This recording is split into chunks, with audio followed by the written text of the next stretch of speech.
Hello everybody and welcome back to another beginner's guide, and today we're going to be talking about the Deceiver LeBlanc. So first of all I want to talk about the pros and cons of LeBlanc. So starting with the pros, LeBlanc, if played correctly, is a very strong lane bully. You can deny the enemy mid laner CS and you can push the lane hard, which allows you to roam around the map and help your other team.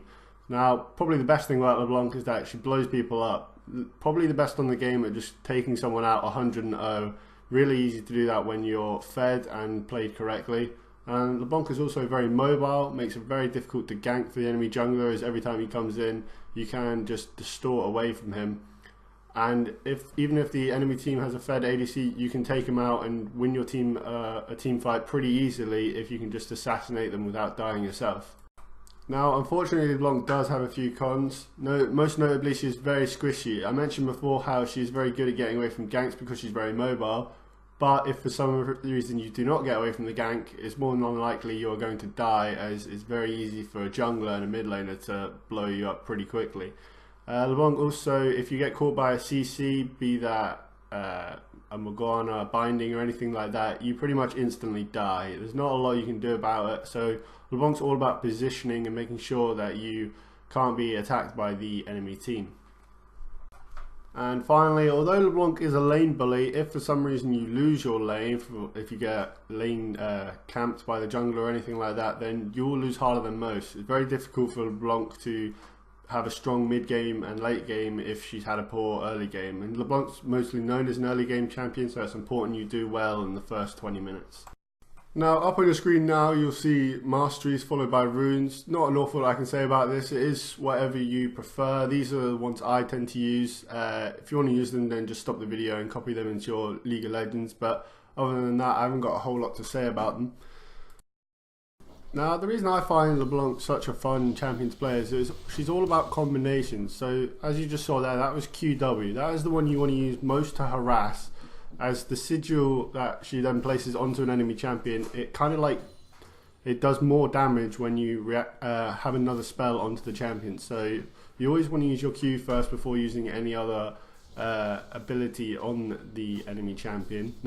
Now if you're playing against an opponent who's playing quite passive and not really in the range to do a QW, you can then do WQE. Now this is pretty good because it does quite a bit of damage, and it also stops them where they are, which means you can get a couple of auto attacks off before they do anything. It doesn't silence them anymore, but it's still a pretty good way to get damage onto them, and it's not always ideal to use your W as a gap closer, but sometimes you need to do it just to get a bit of damage down onto the enemy champion. Once LeBlanc's ultimate comes up, once you hit level 6, it really does start to open up a lot of combinations for you. So here I went WQRE, and Annie really couldn't do much about it. She didn't have a stun up, and that meant that it was an easy kill for me. QR is good because it does quite a bit of damage. Ideally you want to do QRW, but that is pretty difficult to do because the enemy champion has to be within range, and it's pretty rare that happens when you're playing LeBlanc unless you are hiding in a bush pretty much, because the enemy team will know that LeBlanc will try and do that. So I think that's probably the best one in lane to use, WQRE, as it does a lot of damage and it keeps them in place as well, so you can carry on auto attacking them just to finish off the kill.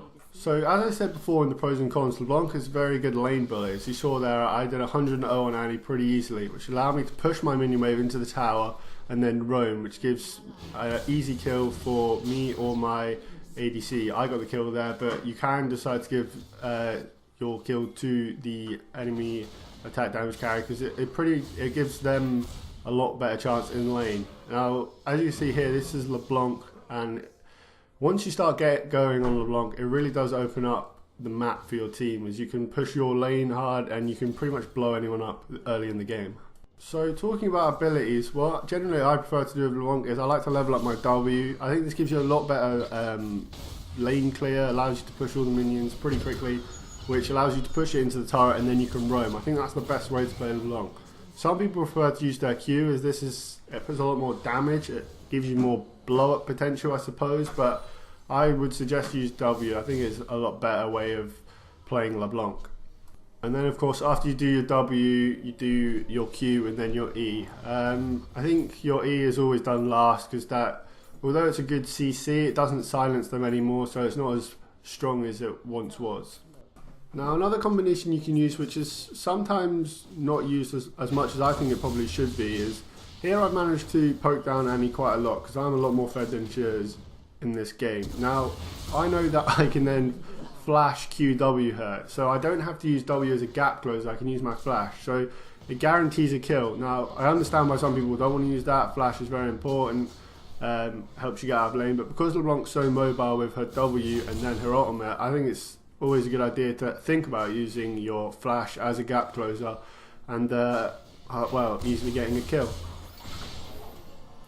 As I said before, a downside of LeBlanc is that you can't burst down a tank, which means if you try and do it like I do here, it leaves you pretty pointless for the rest of it. And if that arrow had hit me, it was game over, and it would have been pretty pointless. Now luckily he's not very clever and he flashes into me and I just blow him up, but that's beside the point. LeBlanc is very difficult.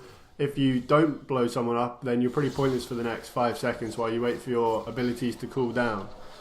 So always be wary of that, especially in team fights, because it's important you target the right people, which are either the mid lane or the enemy ADC. Now the final thing I want to say about combinations is something that I only learned fairly recently, and is that you can use your ultimate as a gap closer. Now for some people that may be obvious, to me it was quite clever, and I was watching a past video and I saw Faker do it against C9. Now Faker, most people know, is arguably the best LeBlanc player, so it's always best to learn from him. But if you use your ultimate as the gap closer, it then allows you to use your QWE to burst down someone. And I always went WRQE and hoped that it would kill them, but when you think of it like that, it does make a lot of sense. So that is something you should try, and it catches the enemy team off guard quite a lot because they won't expect you to use 2 gap closers, because that takes a lot of LeBlanc's ability power away from her. Now next I want to talk about team fights. So I touched on it before, and LeBlanc's the same as any other assassin. You want to target the squishiest players on the other team, so you need to find a way of getting to their ADC without being able to get CC'd yourself. So here Ashe got hooked, made it a very easy kill for me, and then I can back out and I can wait for a few seconds until my abilities are back up and I can rejoin the fight. And there again I can just QW and I do a lot of damage without taking a lot myself, and it's an easy team fight win for my team and then a Drake. And that's kind of how you play LeBlanc, just be it through flanking or perhaps going through an angle that they're not expecting. You got to burst in and burst out quickly and then try and get back out without dying. And this is a skill for LeBlanc, because if you dive in the wrong way, you can easily get CC'd, and as I said before, very squishy, blown up very quickly. So it's important that you learn the skill, and it does take a bit of practice, but once you start understanding team fights with LeBlanc, she's very good to play.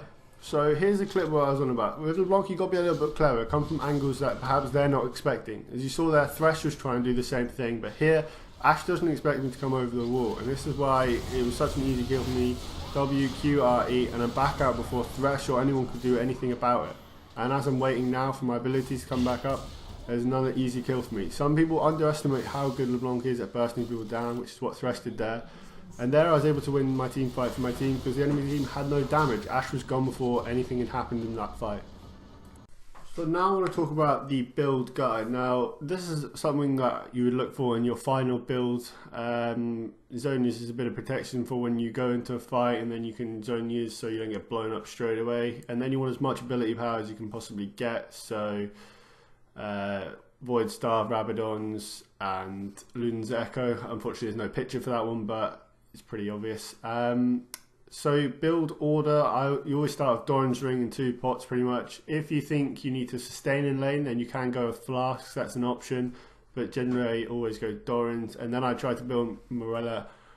Oh, I can't, yep, that thing over there, I'm not even going to try. And then that just gives you more mana basically. I mean, LeBlanc isn't one of the worst in the game for mana, but it always helps having that little bit of extra mana regen through your early game. And then I try to go for Rabadon straight away, depending on how well you're doing in the lane and how much money you have. Void Staff I tend to build later on because the enemy team doesn't always build magic resist straight away unless they realise how much of a threat you are. So I try to perhaps do that a little bit later on. Try to get boots, and and I always try to ward around mid lane, especially if you're doing well early game. They might try and target you, so I try and put one in the bush in the river, not the one right next to your lane, but the little one towards the Drake, and then maybe the other side as well. So always try and keep it warded around there, so every time I go back I try to get a pink or a green ward. So another little quick tip for you: early in the game when you might want to get some wards in but it's quite dangerous, you can just W over, place a ward and distort back. That the enemy team might try and attack you, may think you're out of position, and it's pretty easy to get a deep ward in, which gives your team vision of where the enemy jungler is starting, which is always nice for your jungler to know. It gives them a little bit of peace of mind, or maybe you can even go steal their other buff. So these are all things that are helpful for your team. Now, my second tip for you: if you are losing lane, say you get ganked early and you get killed, then it's an idea to go double Dorans early on. That gives you a little bit more protection and ability power. I reckon it's probably the best way to stay well in lane. You can probably still win your lane quite well with LeBlanc with double Doran, so that's something to think about if perhaps you haven't had the best start to your laning phase. Now, my final tip, unfortunately I don't have a video clip of it, but it is to know how to use your clone. It's your passive, and it's very important that you know how to use it. Now, the way you can control your clone is holding Alt and then clicking wherever you wish to go. And I suppose tips is kind of common sense. Try and use your clone to go the way that you would normally go, and then use your real person to go the other way, if that makes sense. It is difficult to master the clone, but if you can, it is a great way to get away from the enemy. Probably the best Duke I've seen in professional league was Bjergsen, where he is getting taken down. I can't remember by which team. I'll post a link in the description, and it looks like he's going to die. There's no way out, and then he stops with his real LeBlanc, and then he moves the clone in the direction, and he manages to get away through that. I'll post a link in the description, and that is a great way of how to use LeBlanc's clone. That's all I have to say for this video. If you enjoyed it, then be sure to like and subscribe. If you have any questions, then be sure to comment and I'll answer any questions you have, and I will see you in the next video.